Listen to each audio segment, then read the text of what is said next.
Hello and welcome to this Mykademy feature tutorial video. In this video, you will learn how to navigate through the admin's dashboard. On the top, we have preview content.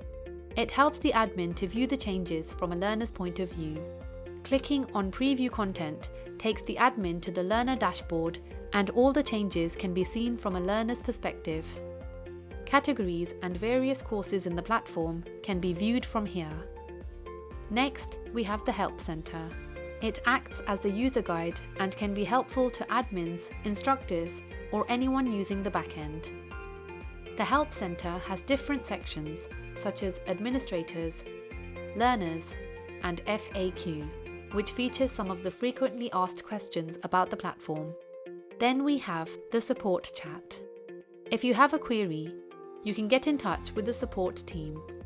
All you have to do is enter a detailed report regarding the query so that the support team can get back to you. Then we have the message icon. This allows the admin to communicate with learners, instructors, and various facilitators. All they have to do is type the message to initiate a communication. Then we have the notification icon. The admin will be notified if a learner is enrolled, if a learner has submitted an assignment, or if a live session has been rescheduled.